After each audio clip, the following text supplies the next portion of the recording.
महाराज बसून कीर्तन करावं का यावर आपलं मत काय?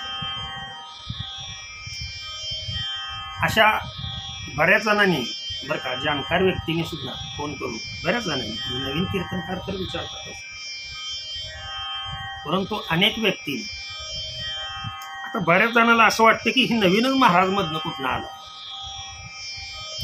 ना ह्याची ओळख ना ह्याची पाळख, असं बऱ्याच जणांना वाटतं. ओळख पाळख होण्यासाठी नावलौकिक होण्यासाठी मी परमार्थ करत नाही, ध्यानात ठेवा. आणि ओळख पाळख मित्रांची होते, ध्यानात येते. मग मित्राला मित्र तशाच पद्धतीचे लागतात. महत्वाची गोष्ट मी कोणाचे 5 पैसे घेत नाही, लक्षात ठेवा.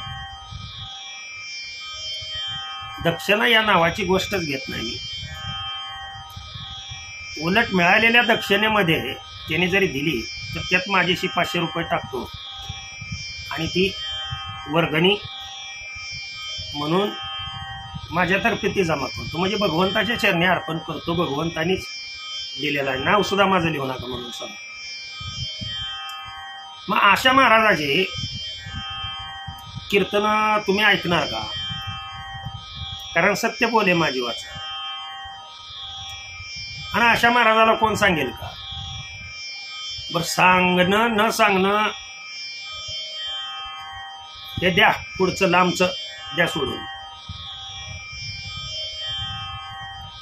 आत्मचिंतन केलं, ज्ञान मिळवण्यासाठी आत्मचिंतन करावं लागतं.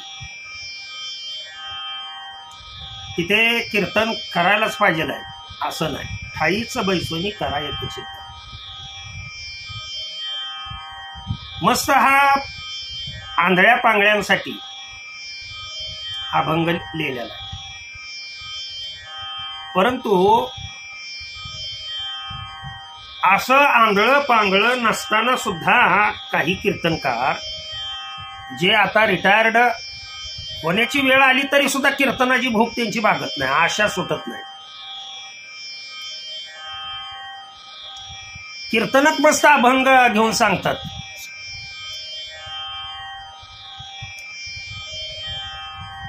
सर्व सुखाची या आशा जन्म गेला, क्षण एक मात्रे यत्न नाही केला, हिंडता दिशा शिन पावला माया विष्टीला जीव माझा. आपण कीर्तनामध्ये सांगतो की आशा सोडून द्या. आपणाला तर कीर्तनाची आशा किती लोकांना, किती महाराज लोकांना सुटलेली आहे सांगा बरोबर. हे जरा लागेल, परंतु खरे बोल, येत आहे का लक्षात? खरे बोल कसं आहे, तुम्ही ज्ञानार्जनाचं कार्य बसून तुम्ही करू शकता, प्रवचन करू शकता, परंतु कीर्तन माझं मत असं आहे की तुम्ही बसून कीर्तन करू नये. नाचू कीर्तनाचे रंगी, ज्ञानदीप लावू जगी. स्वतः भगवंत जर कीर्तनामध्ये नाचत असतील तर आपण बसून कीर्तन करणं. बरेच जण म्हणतात जाऊ दे की महाराज कशाला उगाच नियम. अरे इकडे नियम नाही वापरायचे, मग तुम्ही हा बी नियम वापरू नका ना. भक्ती ज्ञान विरहित, येतंय का लक्षात? गोष्टी इतरा न कराव्या. तुम्हाला दुसऱ्या कीर्तनकारांनी ह्याच्याशिवाय जे दृष्टांत विनोद सांगितलेले ते तुम्हाला का खटकते? तुम्ही कीर्तनामध्ये सांगतात आताची कीर्तन फारच वेगळी नाही, आणि तुम्ही बसून कीर्तन करताय त्याचं काय हो? कीर्तनाचे नियम सर्वांना सारखे असावेत, लक्षात ठेवा. म्हणजे लोका सांगे ब्रह्मज्ञान, आपण मात्र कोरडे पाषाण. म्हणजे बोलाचीच भात बोलाचीच कडी, असं नको आहे, लक्षात ठेवा. नियम हे सर्वांसाठी एकच असावा. आपण ज्या पद्धतीनं वागतो, कसं झालंय अलीकड, म्हणजे हा विषय चालू आहे की हे महाराज मधनच कुठलं उगवले आणि चॅनलवरती काय बी बडबड करते, असं बऱ्याच जणांच्या बरं का कमेंट्स पाठीमागे येत होत्या, म्हणून मी कमेंट्स ऑफ करून टाकले. ज्यांना आलं हे महाराज तुमच्या ओळखीचा नसायला कारण हे, कारण हा महाराज पैसे घेत नाही ना, आणि पैसे घेणाऱ्या महाराजामध्ये ओळख असते. तुमची माझी ओळख कशी असू शकेल सांगा बरोबर. मी पैसे न देणारा, कुठली दक्षिणा न देणारा महाराज, आणि आपण दक्षिणा घेताय कच साठून, तुमची माझी कशी ओळख असेल. विरोध आहे ना, एक जण घेतय आणि दुसरं घेत नाही, एक आहे आणि एक नाही. मग नाण्यावरचा छप्पा आणि काटा यांची भेट कधी झाली का, होईल का.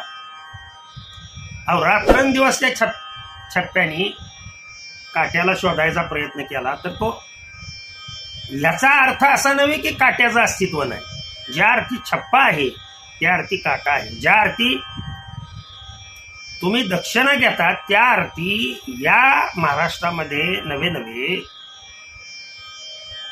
असे परमार्थिक कितीतरी लोक आहेत की जे दक्षिणा न घेता सुद्धा सेवा करतात.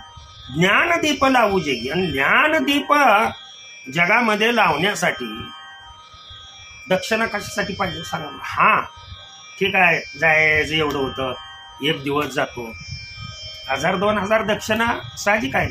परंतु यामुळं काय झालं माहित आहे का, किंवा काही आमचे कीर्तनकार असे दक्षिणा मस्त भरपूर घेतात, पण त्या पद्धतीनं ते कार्य करतात ना. तुम्ही दक्षिणा घेऊन काय कुठलं कार्य केलं.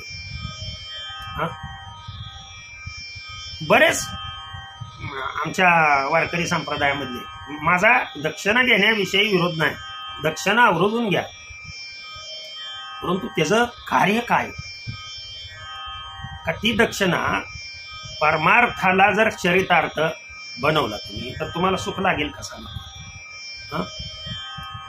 बरं जाऊ द्या, मी पाठीमागं एक दृष्टांत दिला होता. कमीत कमी 100 रुपये जर आपणाला मिळत असतील आपल्या कामाचे, तर त्यातले 10% तरी कमीत कमी परमार्थासाठी खर्च करायला का. मी पुढं नियम सांगतोय, लक्षात ठेवा. आता हे महात्म्याने सांगितलेले नियम आहेत, माझ्या स्वतःच्या घरचे नियम नाही. ऐका पुढे म्हणजे लक्षात येईल तुमच्या. तुकाराम महाराजांचा अभंग आहे, लक्षात ठेवा. आपण बैसे बाजेवरी, आपण बैसे बाजेवरी, सामान्य हरीच्या दासा धरी, सामान्य हरीच्या दासा धरी, तरी तो शुळावरी, तरी तो शुळावरी, वाही जेल निश्चयेशी, वाही जेल निश्चयेशी. पाहून घ्या, हे कीर्तनाची मर्यादा सांगणारा अभंग. माझे भक्त गाठी जेथे, नारदा उभा मी तेथे. आता स्वतः भगवंत कीर्तन करताना जर उभा राहत असतील तर आपण बसून कीर्तन करणं नवे. तुम्हाला हे माहित आहे का, उपरनं कमरेला का बांधतात हे माहित आहे का तुम्हाला अगोदर. कीर्तन तुम्ही करता, परंतु कमरेला उपरनं का बांधावं, काय शास्त्र काय त्याच्या पाठीमागचं, तर हे बघूया आपण पुढच्या व्हिडिओमध्ये बघूया. झालेली सेवा तुमच्या सर्वांच्या वारकऱ्यांच्या चरणी अर्पण करून, भगवंताच्या चरणी, गुरूंच्या चरणी अर्पण करून सेवेला मी पूर्ण विराम देतो. कुंडलिक वरदार विठ्ठल श्री ज्ञानदेव तुकाराम विठ्ठल विठ्ठल विठ्ठल विठ्ठल विठ्ठल.